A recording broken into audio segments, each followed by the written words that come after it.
그러면 오늘은 에베소서 주요 주제를 또 계속 이어서 살펴보는 시간을 갖도록 하겠습니다. 여러분 이제 나눠드린 자료를 우선 보시고요.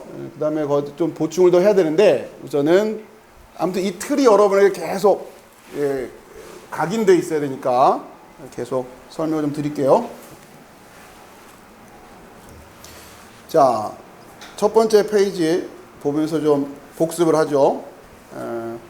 에베소 주요 주제, 우리가 출발을 갈라디아서의 주제에서부터 시작해서 그리스도의 자유, 자 그리고 거기서 에베소서로 지금 넘어와 있어요. 물론 우리가 계속 이제 살펴본 말씀으로는 순서대로 하자면 여러분 요한계시록 이걸 상당히 초반에 했죠. 요한계시록을 초반에 하고, 자 그 다음에 갈라디아서,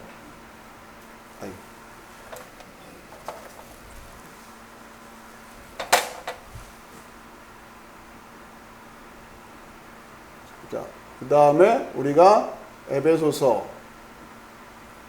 이렇게 지금 이어가고 있습니다. 아니요, 지금 여기 하나 더 지금 이제 오후에 지금 한 거고, 그 다음에 이제 오전에 또 하나 우리가 말씀을 공부했던 게 이제 히브리서. 자, 그리고 우리가 수요 모임 시간에 잠깐 또 했던 것 중에 하나가 로마서였죠. 로마서 3장을 중심으로 한 말씀. 자, 지금 그리고 우리가 지금 요한복음을 하고 있고, 그렇죠? 못 빠뜨린 거 있나요? 여러분 지금 그 앞에 산상설교, 마태복음의 산상설교를 기본으로 해서 우선 이렇게 좀 뭐 많이 했네요. 보니까 또 복음적 관점도 하고 산상설교도 하고, 그 다음에 지금 이어서 복음서에서는 지금 요한복음을 하고 있고, 이 안에 중간중간에 우리가 또 에스겔 공부도 하고 뭐 창세기 그 다음에 출애굽기 이런 것도 다 중간중간에 필요한 말씀들을 공부를 했죠. 자, 이제 이 틀을 여러분이 좀 보시고 여기까지 와 있는데 우리가 요한계시록은 말 그대로 종말에 대한 말씀이잖아요. 여기에 대한 기본적인 이해가 필요한 거예요.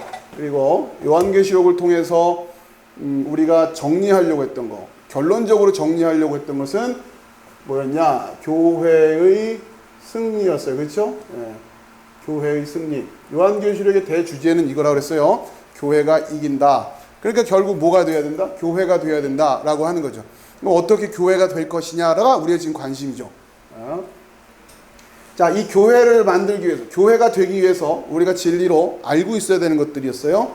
자, 그것이 바로 히브리서에서 기독론, 예수 그리스도에 대한 이해죠. 예수 그리스도에 대한 이해. 자, 그리고 로마서에서는 아직 다 자세하게 다루진 않았지만 복음이라고 하는 것을 이해하려고 하는 거고, 또 이거 관련해서 우리가 고린도전서 15장에서 복음의 내용에 대해서 한번 집중해가지고 우리가 살펴본 적이 있죠. 복음이 도대체 뭐냐. 결국 십자가 사건, 부활하셨다, 우리에게 보이셨다, 그 얘기예요. 이걸 정확히 알아야 된다. 자, 그러면서 이 복음이라고 하는 것이 결국 우리에게 뭘 가르쳐 주는 거냐? 우리에게 갈라디아서 와서는 자유라고 하는 주제를 배웠어요. 그리스도인의 자유. 자, 그래서 이제는 종에 매여 있지 죄에 매여서 종 노릇하지 말고 대신에 서로 사랑으로, 서로 종 노릇해.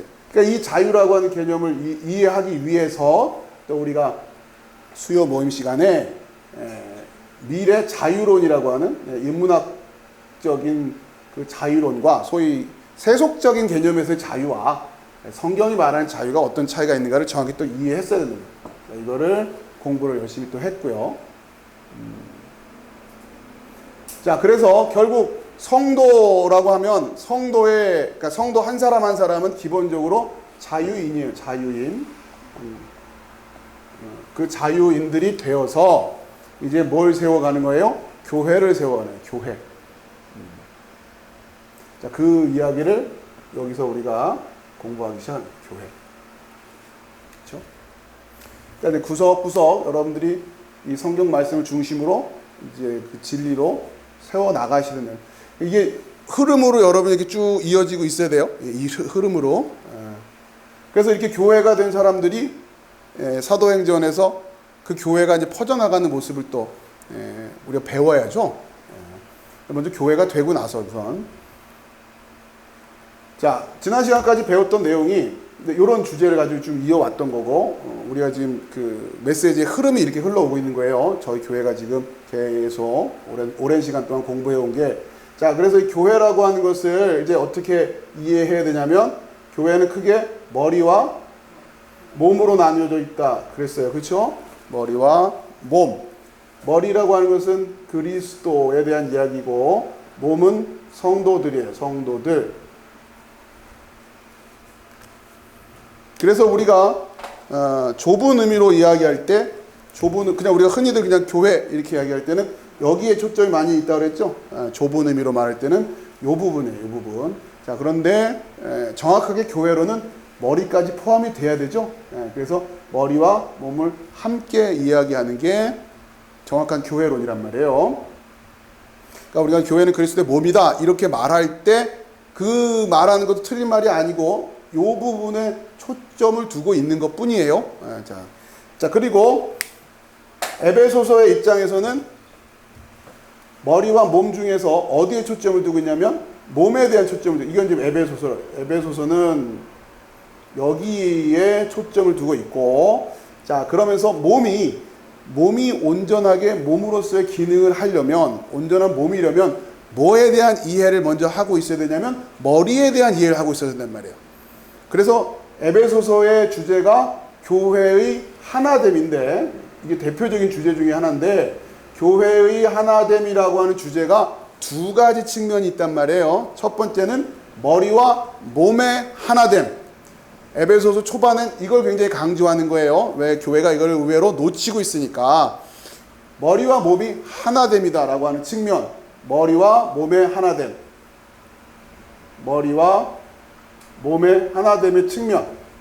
자, 이걸 에베소서에서 굉장히 강조를 해요. 자, 이것이 진리로 섰다는 얘기는, 이것이 진리가 되는 것은 어떤 주제와 관련이냐면 교회의 권세라고 하는 주제예요.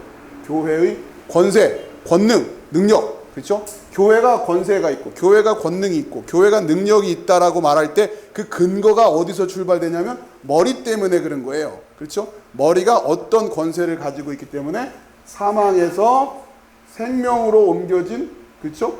그 권세란 말이에요.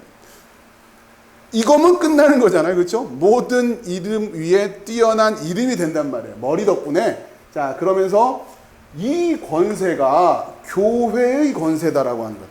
그러면서 이 권세가 결국 몸의 권세 아니냐? 그렇죠? 몸의 권세니까 몸을 구성하고 있는 성도들 한 사람 한 사람에게도 이 권세가 주어져 있는데, 주의할 점은 이미 교회의 몸이 되었다고 할 때는 개개인의 개성의 의미가 있는 것이 아니라 교회의 하나됨을 전제로 한 우리 개개인들이에요. 그렇죠? 이 원리를 또 이해하라는 게 에베소서의 이야기란 말이에요. 그래서 첫 번째 하나됨은 머리와 몸의 하나됨, 두 번째 하나됨은 성도들 간의 하나됨. 이렇게 된단 말이에요. 그렇죠? 그러니까 이 주제도 굉장히 중요해요. 이 주제도 중요한데, 자칫하면 성도들 간의 하나됨만 너무 강조하다 보면 뭐가 되냐면 친목회가 된단 말이에요. 그냥 영적인 권세를 가지고 있어야 된단 말이에요. 교회는 어디까지나 친목 모임이 아니에요. 그래서 교회 안에는 이 하나됨 때문에, 이 성도들의 하나됨이라는 주제 안에는 그래서 책망도 있는 거예요. 그래서 말도 고쳐줘야 되는 거예요. 그래서 그 역할로 제가 서 있는 거예요. 여러분이 간증을 할 때나 또 이렇게 이런 시간 나눌 때 한마디 한마디 정확하게 하기 위해서 제가 말을 교정을 해준단 말이에요. 여러분이 그래서 그 말을 교정을 받아야 된단 말이에요. 마치 아이들이 엄마 발음이 잘 안 되면 앞에서 그렇잖아요. 저기 엄마 아빠가 애를 아낀다는 마음에 맘마 평생 이래봐요. 걔는 맘마밖에 못해요. 그러면 어느 때는 맘마만 해도 맘마도 제대로 못하죠. 맘마 해도 그냥 해도 와 맘마래 하고 기뻐하는데, 시간 지나도 계속 그러고 있으면 안 되잖아요.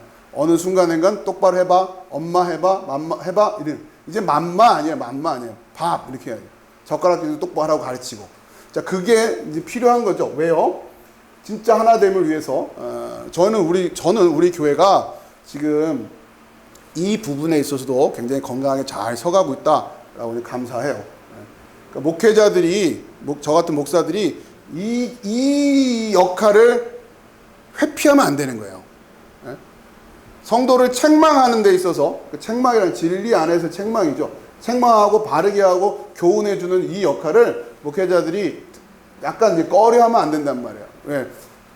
이 하나됨이라고 하는 이 주제 때문에 그냥 좋은 게 좋은 거지라고 자꾸 그렇게 가면 안 돼요. 그러면 침묵해 되는 거예요. 우리는 언제나 뭐 때문에 이 성도들의 하나됨이 머리와의 하나됨과 연결되어 있었기 때문에 그래서 교회의 권세를 회복해야 된단 말이에요. 그래서 제대로 반듯하게 양육하고 성장시켜야 될 책임이 저 같은 목회자들에 있는 거죠. 그래서 이 권세가 교회로, 그러니까 이게 결국은 이 권세가 교회 안에 튼튼하게 세워져 있어야 뭐가 지금 성취되는 겁니까? 교회의 승리가 성취되는 거 아니에요. 그래서 마지막 때 교회가 이긴다고 하는 건지, 지금 같은 상황에선 도대체 그 마지막 사단의 권세를 무슨 수로 대적을 해가지고 이겨가지고 승리를 하겠냐? 이러면 안 되잖아요. 그렇죠? 우리가 보기에도 자신감, 그렇죠? 이러한 진리로 하나 되어 있는 모습, 이렇게 군기가 바짝 들어 있고, 그렇죠? 지도자는 지도자로서 역할을 정확하게 하고, 그러니까 그런 것들이 교회 안에서 튼튼하게 서 가야 된다. 자, 그래서 에베소서는 하나됨을 주제로 하고 있는데, 머리와 몸의 하나됨을, 그러니까 그러니까 결국 교회의 권세, 그러면서 성도들의 권세, 그리고 성도들 한 사람 한 사람의 권세, 자, 몸이 되었기 때문에, 하나 되었기 때문에, 그렇죠? 자유인이 돼서 이제 사랑으로, 서로 사랑으로 종로를 하는 그러한 성도들이기 때문에 이 권세를 갖다 쓸 수 있는 거지. 그게 아니면 권세가 있지도 않을 뿐더러 무조건 뭐 예수 그리스도 이름으로 말한다고 될 것도 아니고, 이게 되어 있어야 이 권세가 우리 것이기 때문에. 자, 그렇죠. 이거를 놓치지 말아라. 그래서 두 측면이 있어요. 머리와 몸의 하나됨, 또 몸의 하나됨이라고. 그러니까 또 마찬가지예요. 이걸 놓치면 안 돼요. 머리와 몸의 하나됨이라는 게 그냥 한 사람 한 사람이 예수를 열심히 잘 믿어. 근데 또 여기는 서로 관심이 없어. 이러면 안 된단 말이에요. 이건 교회가 아니란 말이에요. 이건 제가 전에도 말씀드렸지만 교회는 고시원이 아닙니다. 그랬어요. 각자 와가지고 고시 패스해서 나가는 동네가 아니란 말, 그런 식이 아니란 말이에요. 각자 그냥 다 알아서 새벽 기도 와서 각자 기도 제목 가지고 붙들다가 각자 알아서 응답받고 이런 게 아니에요. 교회는 어디까지나 하나됨이란 말이에요. 이거를 놓치면 안 된다.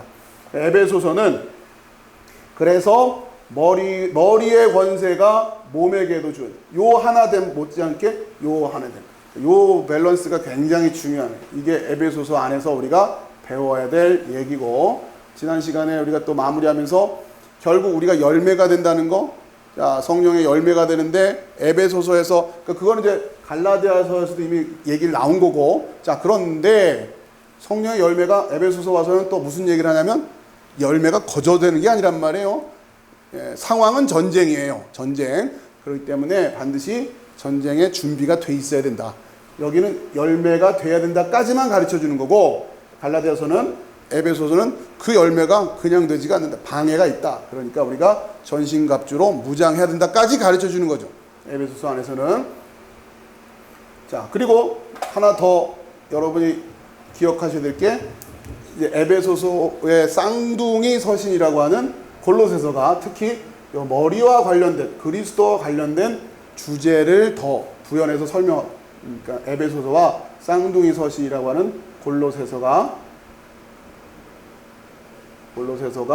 요 그리스도에 대한 개념을 보다 더 정확하게 가르쳐 주려고 하고, 여기에 대해서 어느 측면으로 경계하고 있냐면 거짓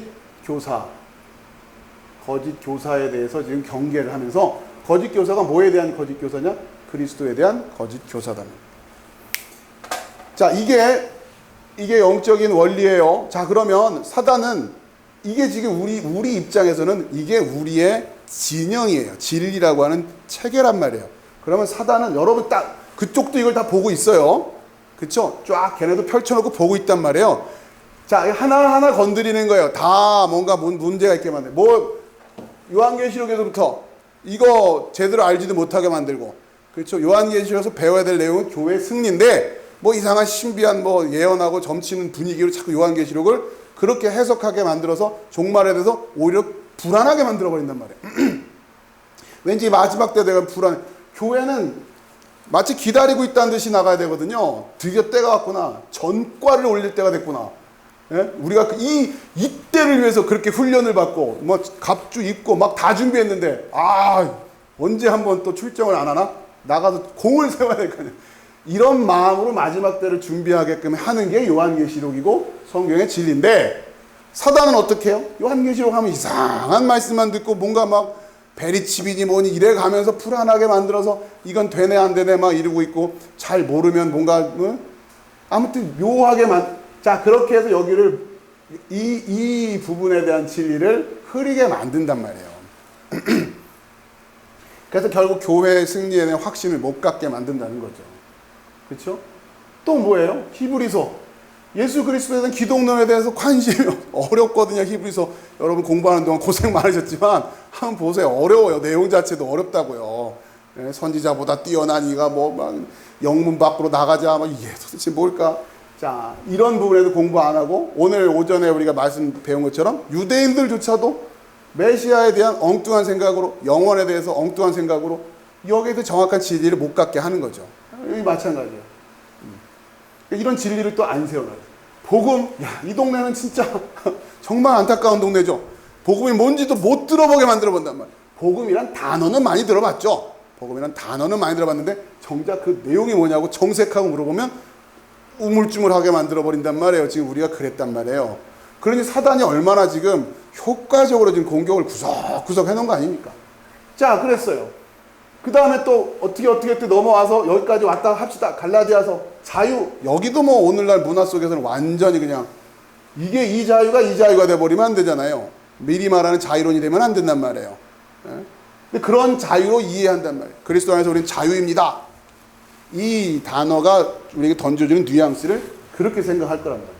이것도 문제죠. 자, 진정한 자유가 뭔지를 놓쳐버리게 만들고, 에베소서 교회론이라고 하는 거예요. 마찬가지죠. 머리와 몸에 대한 이런 이야기를 하나됨이란 주제에 대해서 고민을 안 하게 만들어요. 교회를 갖다 고시원처럼 만들어버렸으니 각자 와서 자기 소원 성취하고 나가는, 각자 천국 가는 곳으로 만들어버렸으니 언제 하나됨이라고 그래요. 그러면서 속고 있는 거예요. 속회만 친해요. 속회만. 그러면 우리 교회는 하나 된 줄 알아요. 친한 속회들이 많으면 하나 된 교회인 줄 알아요. 전에도 말씀드렸지만 속회 넘어가면 안 친해요. 이러면 안 된단 말이에요. 이러면 안 된단 말이에요. 그러면 안 된다. 그냥 속고 있는 거죠. 분위기는 좋죠. 각 속회끼리 얼마나 또 열심히 모이고 합니까? 넘어가는 것도 관심이 없어요. 같은 교임에 분명한데도 불구하고. 자, 그러면 안 된다.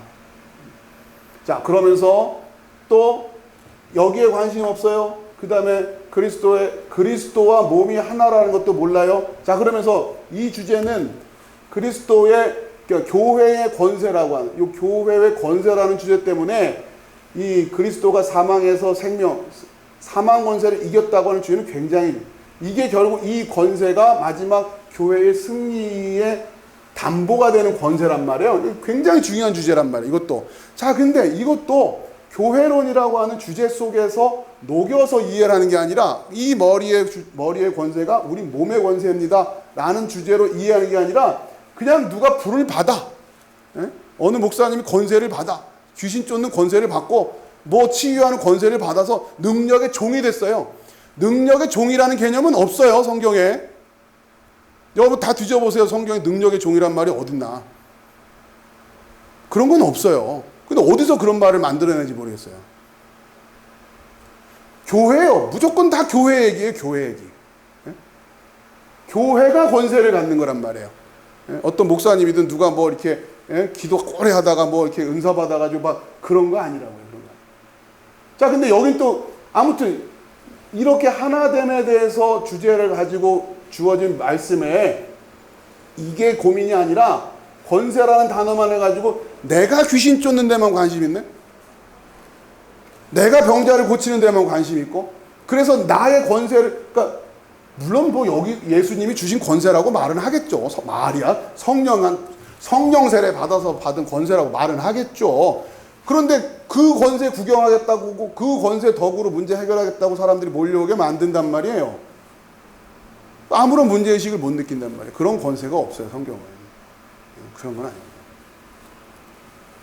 자, 이거를, 그러니까 예수님이 사역하던 당시, 예수님이 귀신을 쫓아내고 제자들에게 그런 권세를 주시고 권능을 주셔서, 근데 그 시기를 잘 이해하셔야 돼요. 그걸 통해서 그리스도에 대한 진리를 가르쳐 주시고, 그걸 통해서 교회가 교회로서 세워지게끔 하시기 위해서 그렇게 그 시기적으로 그런 마치 개별적으로 은사가 주어져서 뭔가 이렇게 하는 듯한 그런 시기가 있었죠. 그러나 그것이 계속해서, 그래서 이제 우리가 에베소서를 통해서 뭘 통해서 이런 게 교회구나 깨닫고, 그 교회에 바로 그 권세가 주어진 거구나 이제 깨달은 이후부터는 이제는 교회로 가는 거예요. 교회. 그렇게 인도하기 위해서 우리에게 그런 역사도 보여주시고, 그렇게 안 하고는 귀를 열 생각조차 안 하니까 생각해 보세요. 아무튼 그냥 이렇게 말씀해가지고 이해하겠어요? 그 많은 걸 주고도 결국 안 믿고 떠나는데, 우리의 강팍한 마음 때문에 그렇게 보여주신 거죠. 지금은 교회로 가는 거예요. 교회로. 자, 이렇게까지 오는 게 골로새서. 자, 그러면서 이제 이렇게 해서 교회가 세워져요. 교회가 세워진다. 물론 뭐 이 그림이 교회는 아니지만, 자, 그러면 이제 우리에게 이렇게 해서 교회가 돼야 돼요. 자, 그러면 우리가 바로 이 진리를 깨닫고 이렇게 결단하고, 그래서 세워져 있는 그 권세로 이 땅에서 승리하면서 또 마지막 때에 최후의 승리를 담보받은 그 교회라고 하는 거를 이제 우리는 확인을 해야 된단 말이에요. 그렇죠? 이게 우리한테는 굉장히 중요해요.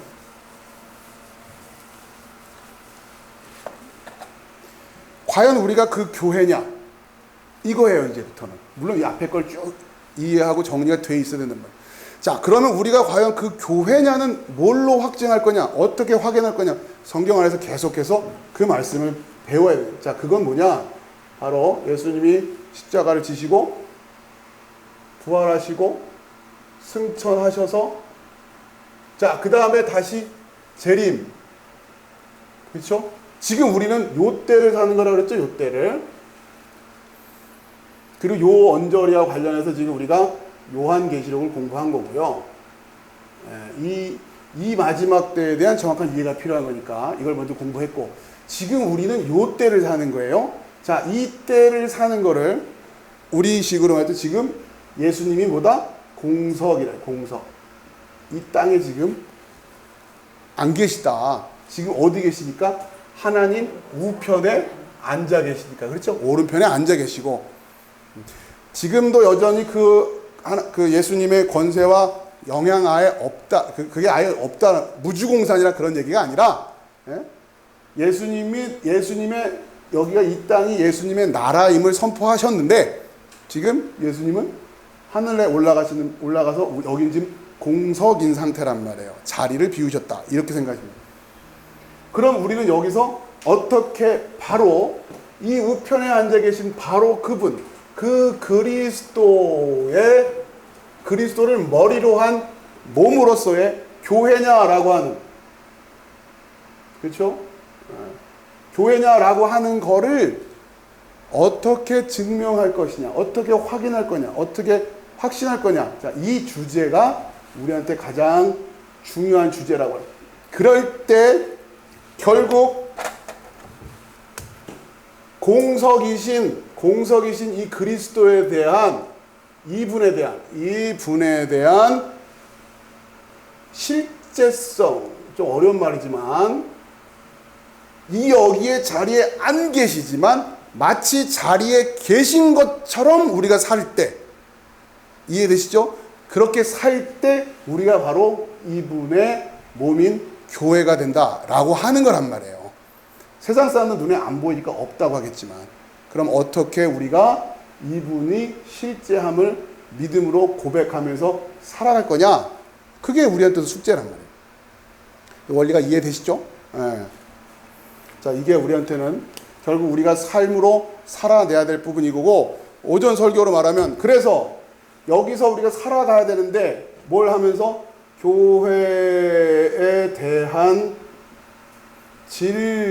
진리를 전하고, 두 번째, 그 교회로 우리가 이게 맞습니다, 이게 진짜 교회입니다, 말로는 떠들고는 그렇게 안 살면 어떻게 해요? 그렇죠? 바로 그 교회를 살아내는 것, 이게 우리가 할 일이라고 하는 거죠. 그러니까 이걸 배워야 돼요. 교회에 대한 진리. 다시 돌아가면 교회에 대한 진리는 머리에 대한 진리, 몸에 대한 진리, 그렇단 말이에요. 예수님이 바로 이걸 하신 거예요. 그리스도에 대한, 진짜 성경에서 예언되어 있던 그 그리스도에 대한 진리를 전하시고, 그러니까 영생이라는 걸 가르쳐주면서 하나의 밀이 땅에 떨어져 죽어야 된다라고 가르쳤으니까, 그게 그리스도야 이렇게 가르쳤으니, 예수가 그리스도로 오셨으니 당연히 뭐 하실 수밖에 없어요? 죽으실 수밖에 없는 거죠. 그래서 예수께서는 바로 그 그리스도를 살아내셨단 말이에요. 그래서 영생이 되는 거죠. 그렇죠? 우리도 똑같은 거예요. 알아야 돼요. 교회에 대한 진리를 알아야 되고, 그리고 그 진리대로 말을 할 것이고, 그리고 우리가 말한 그 진리대로 살아내야 된단 말이에요. 교회는 사랑하는 공동체입니다. 교회는 서로 사랑하는 곳입니다. 맞죠? 진리죠? 그걸 전할 수 있어야 된단 말이에요. 예. 알아야 전할 거 아니에요. 그러면 그렇게 또 살아내야 되는 거예요. 말만 그렇게 하고는. 이거예요, 이거. 자, 그러면 이 공석에 대한 요 자리 비움,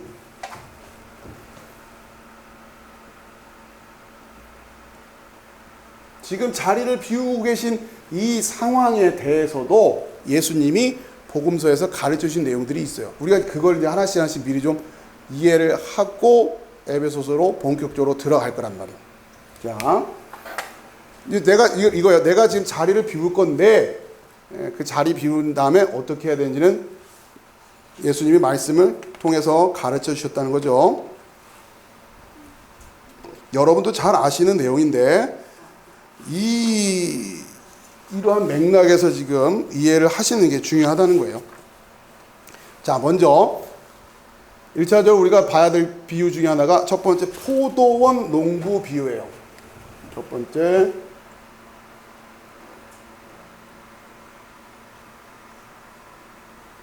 포도원 농부 비유.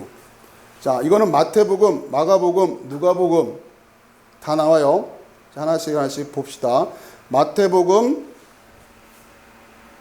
21장 33절에서 46절까지, 그 다음에 마가복음은 12장 1절에서 12절까지, 누가복음은 20장 9절에서 19절까지.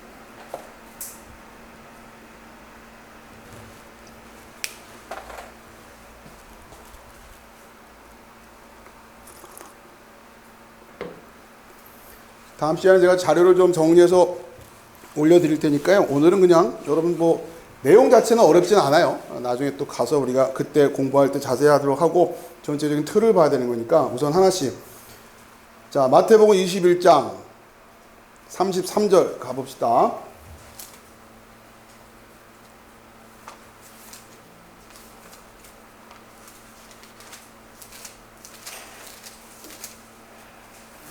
네. 자, 지금 여러분이 지금 이제 복음서로 넘어가는데 왜 이걸 살펴보는지를 다시 잘 점검하세요. 지금 예수님의 이 공석인 상황, 그렇죠? 이 상황에서 교회는 어떻게 살아가야 되는가라고 하는 걸 가르쳐 주려고 하는 거예요. 그렇죠?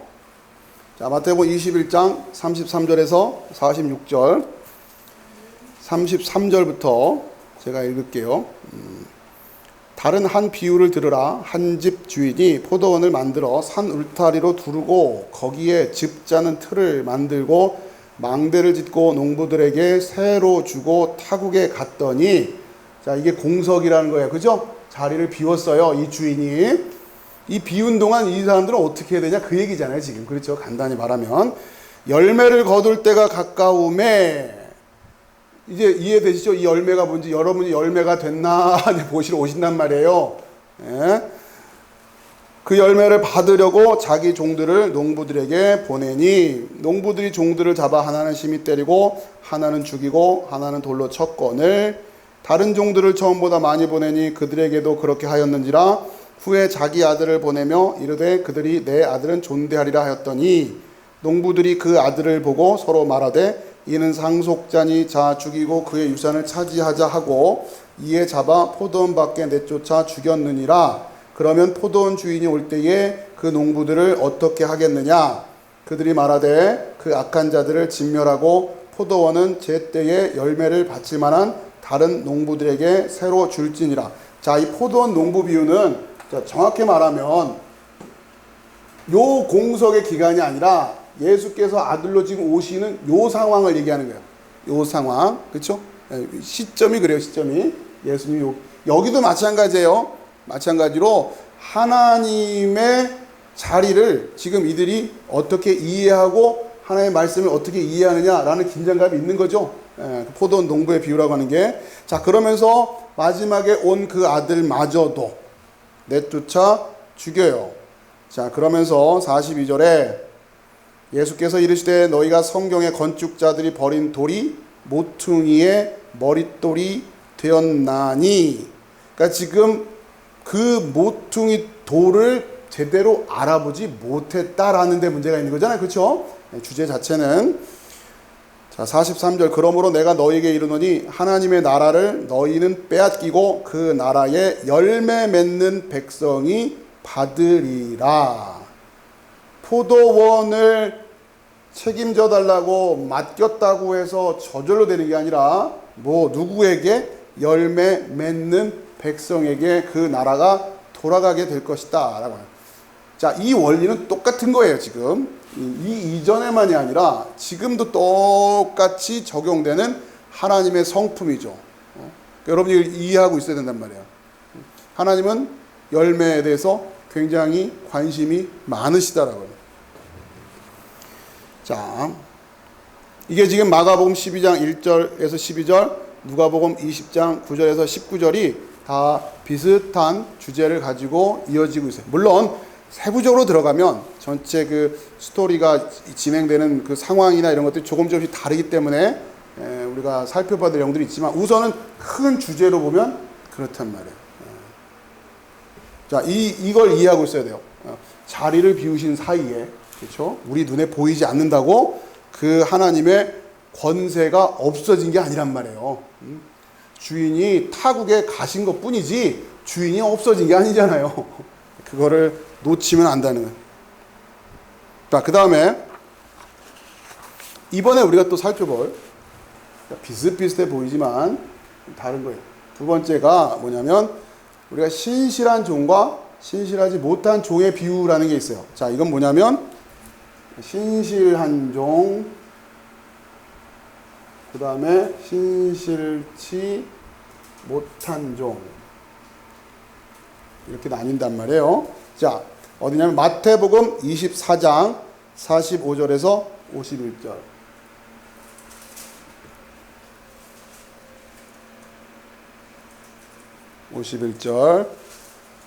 자, 그 다음에 비슷한 얘기가 누가복음 12장 42절에서 46절. 이렇게 있어요. 자, 우선 마태복음 먼저 여러분 펴서 쓸 테니까 마태복음 24장으로 24장 45절.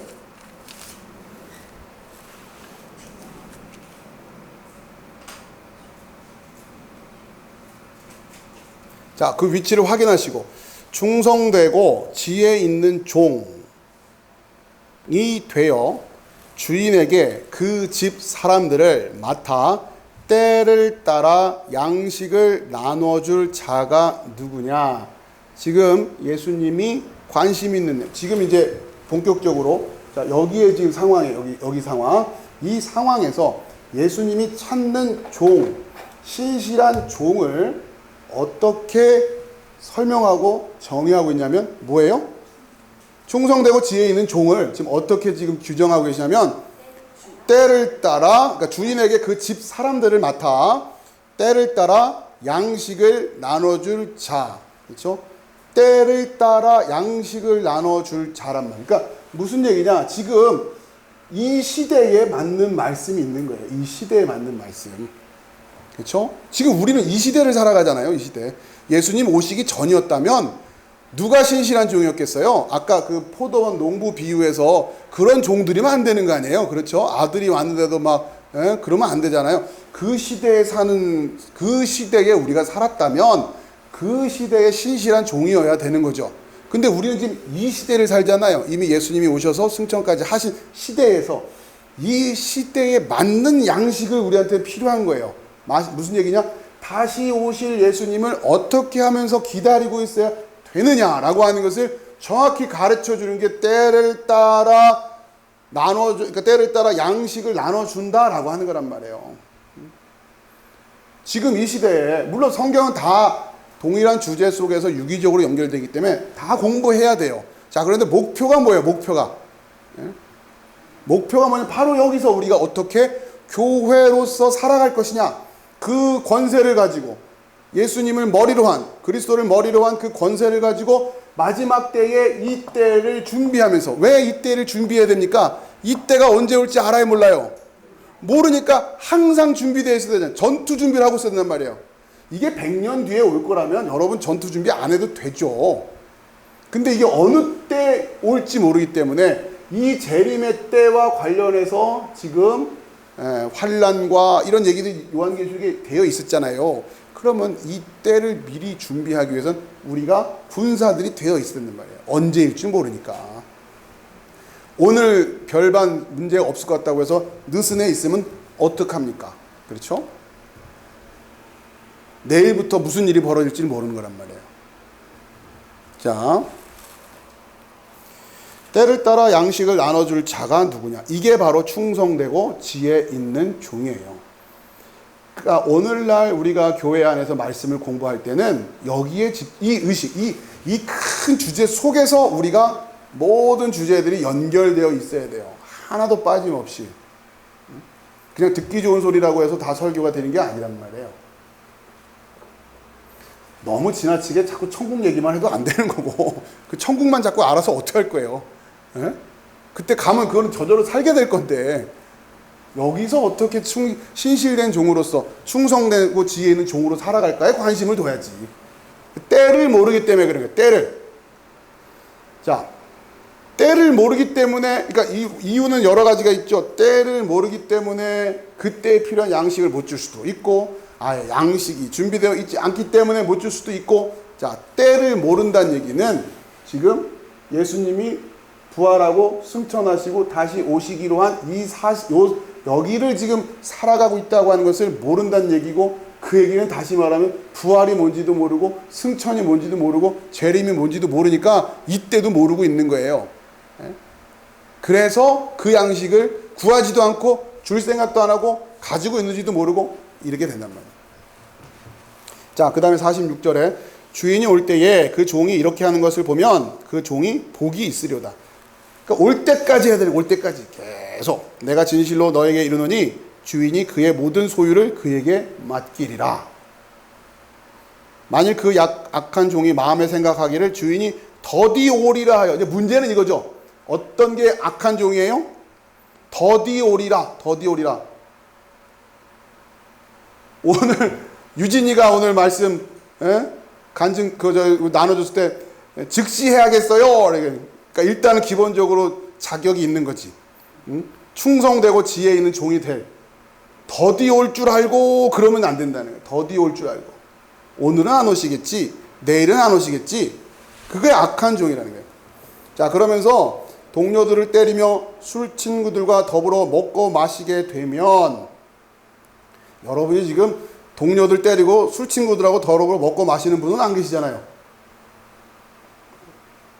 그렇게 믿습니다. 예? 그런 분은 안 계시죠? 그러니까 이건 나랑 관계없어. 이렇게 생각하면 안 된단 말이에요. 난 이 정도는 아니에요, 그냥. 여러분이 그 교회를 세우지 못한다는 얘기는 교회가 연약해져 있는 거죠. 그러니까 동료들을 때리는 거랑 똑같은 거란 말이야. 내 지금 옆에 그 교인들한테 서로 사랑하지 않으면 그걸 가만히 있는다고 되는 게 아니라 동료들 때려서 문제 생기는 건 똑같은 얘기고, 술 친구들과 더불어 먹고 마시게 되면 어떻게 돼? 깨어있지 못하다는 얘기잖아요. 그러니까 뭐 하면 더디 오실 거라 생각하면 요거란 얘기예요. 더디 오실 거예요. 그러니까 지금 아무튼 마음에 즉시라는 마음을 확실히 새기지 않은 분들은 저는 이제부터 동료들을 때리고 술 친구들과 더불어 먹고 마시는 분인 줄 알 테니까 여러분이 즉시라고 하는 말씀을 마음에 잘 생겨요. 자, 그런데 50절에 생각지 않은 날 알지 못하는 시각에 그 종의 주인이 이르러. 이게 지금 우리한테 미리 가르쳐 주셨잖아요. 모른다고. 그러니까 늘 준비하라고. 이 말씀 안 하시고 갑자기 오면 뭐라고 할 수 있겠지만 이렇게 적어 놓으셨. 자, 오히려 그 주인이 어미 때리고 외식하는 자가 받는 벌에 처하리니 거기서 슬피 울며 이를 갈리라. 여러분 이렇게 가면 안 돼요. 자, 그러면서 결국 이 느슨해지는 마음, 자, 이 마음이 지금 요때에 살아가는 데 있어서, 요때에 신앙을 생활하는 데 있어서 가장 중요한 덕목 중에 하나가 뭐냐면 미루지 않는 거란 말이에요. 미루지 않는 거.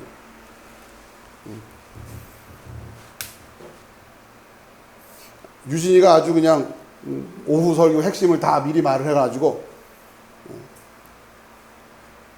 박 집사님이 저녁에 쏘신다고 했으니까 맛있는 거 먹어. 자, 이거예요, 이거.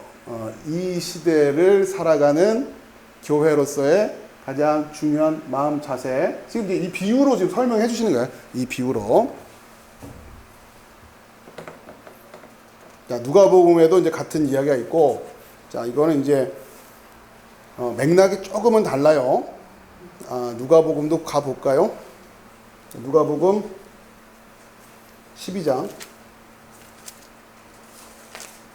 주제는 같지만 약간 강조하는 그 포인트가 다르다고 해야 되나? 마찬가지 교회의 하나됨 설명하면서 머리에 대한 권능이 그 몸에게 주어진다라고 하는 것을 강조하는 것처럼, 자, 이것도, 자, 우선 누가복음 12장 42절부터인데 먼저 41절에, 자, 아까 박 집사님이 또 말씀하신 베드로가 또 질문을 합니다. 누가복음 12장 41절 볼까요? 누가복음 12장 41절 같이 읽어봅시다. 시작. 베드로가 여짜오되 주께서 이 비유를 우리에게 하심이니까 모든 사람에게 하심이니까.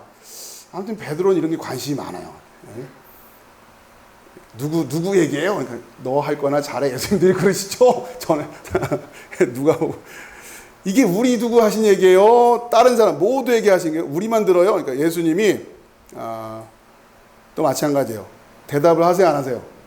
안 하세요. 너네한테 하는 거 아니니? 모든 사람이야.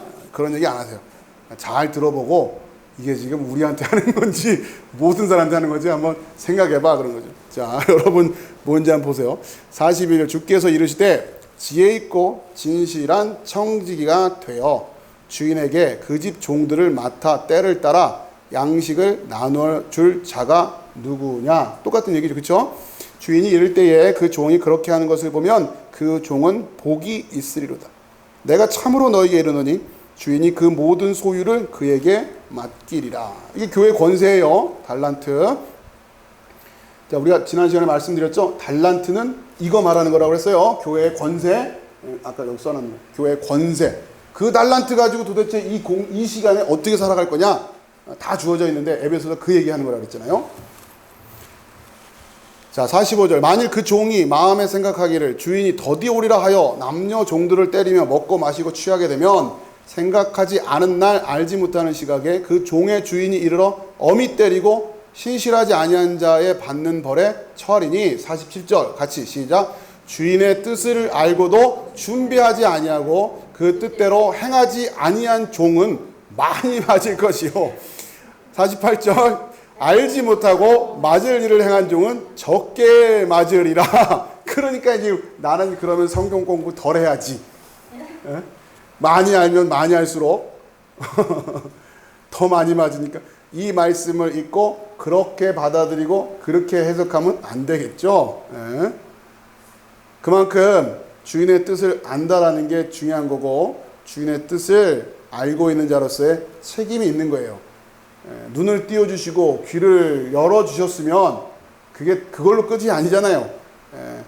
다른 사람이 들었어야 될 그 복음을 우리가 먼저 들었으니까 복음을 들은 자로 진리를 아는 자로 살아내야 다른 이들이 그걸 빛으로 보고 깨달을 거 아니란 말이에요.